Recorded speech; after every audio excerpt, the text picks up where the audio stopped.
लिए आए थे, कुछ और कारण था?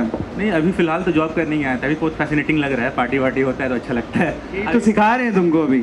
अभी 9 to 5 के वाले लूप में नहीं फंसा हूँ तो अभी अच्छा लग रहा है। अकेले आए थे, कोई साथ आई थी साथ में? नहीं, अभी फिलहाल तो अकेले ही है। अकेले ही हो मतलब? बचपन से ही अकेले। अच्छा, बचपन से ही अकेले हो। दुर्भाग्य भाई, एक और दुर्भाग्य। अब सवाल पूछो, सामने दो लोग हैं, किससे सवाल पूछना है? My question is from you. मेरे से? अरे भाई पूछो पूछो। How to overcome guilt.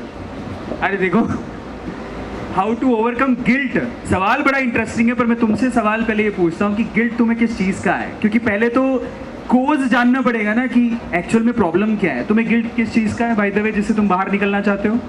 2-3 कोई लड़की थी जिसको तुमने प्रपोज किया और उसने मना कर दिया, ऐसा तो नहीं है? नहीं नहीं, वैसे चीज़ मुझे उतनी अफेक्ट नहीं करती है। अच्छा, और कोई चीज़, बिजनेस कोई स्टार्ट किया, ऐसा कुछ था तो नहीं हो पाया, ऐसा कुछ? नहीं, लाइफ में मेरे 2 गिल्ट रहे हैं। लाइक बताओ। मैंने 11-12 में मैंने बहुत मेहनत करी, हालांकि और कर सकता था पर स्टिल कांट गॉट, मतलब कोई अच्छी IIT में नहीं जा पाया, एक उसका गिल्ट है। और सेकंड गिल्ट, लाइक मैं अपने कॉलेज में था और कुछ ऐसे इंसिडेंट्स हुए, उसके वजह से मेरी पर्सनल रिलेशंस मेरे फ्रेंड्स के साथ काफ़ी ख़राब हो गई। तो और मेरी में इतनी हिम्मत नहीं थी कि मैं कभी कन्फ्रंट करके उन्हें सॉरी बोल सकूं। तो हाउ कैन आई। देखो, जो पहला गिल्ट है ना, वो तो स्वाभाविक नहीं है, बेतुका है। बिकॉज मुझे ऐसा लगता है कि लाइफ में जो भी होता है अच्छे के लिए होता है। आज एक चीज़ गई है, दूसरी अच्छी चीज़ ही मिलेगी नेक्स्ट। और दूसरा ये है कि अगर किसी दोस्त को इस वजह से खोया है तो वो तुम्हारी गलती है, उस पर जाके उसे सॉरी बोलना चाहिए तुम्हें, मतलब व्हाटएवर बी द रीज़न। पर दोस्ती बहुत खास होती है। अगला सवाल कुछ उन क्रिएटर से पूछना है तो बताओ।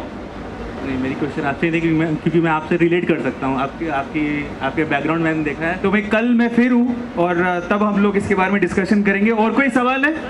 पीछे चलो, ठीक है, पीछे चलता हूँ, वो काफ़ी टाइम से बोल रहा है। व्हाट्स योर गुड नेम भाई? हाँ, व्हाट्स योर गुड नेम?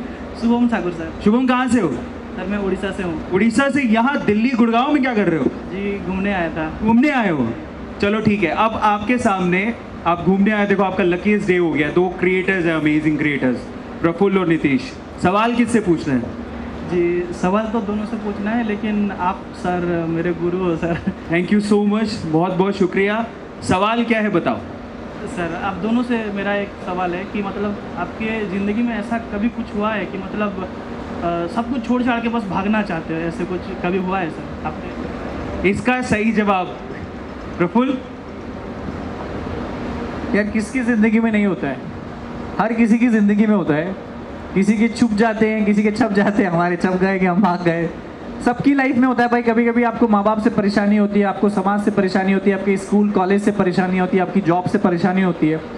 तो मैं ऐसा बोलता हूँ कि अगर आपको कहीं भागना है ना तो भागते रहना, यू टर्न करके मत आना, नहीं तो वापस आप उसी माया जाल में फिर से फंस जाओगे। तो मेरी तो ज़िंदगी में भी हुआ था कि मेरे एडमिशन नहीं हो रहे थे जिन कॉलेजों में मुझे जाना था। वो किताबों में मैं 2.5 साल लगा रहा, कैट जीमेट में, ये MBA का एडमिशन, उसकी GD देने जाता था, उसका PI देने जाता था, इंटरव्यूज़, फिर ये वो। तो मुझे समझ आता है कि ये माया जाल में मुझे फंसना नहीं है। अब 2.5 साल दे दिए मैंने, तो वहाँ से मैं भाग गया और वापस U-टर्न कभी नहीं लिया सर। तो ज़िंदगी में आप कहीं फंसो, कहीं से भागने का मन करे ना, वापस जाना मत वहाँ पे, नहीं तो कूड़ कूड़ के आपकी ज़िंदगी खराब कर लोगे आप। नीतीश। मेरा तो भागने का तब मन किया था जब मुझे ज़बरदस्ती इंजीनियरिंग कॉलेज में डाल दिया गया था। पहले तो मुझे बहुत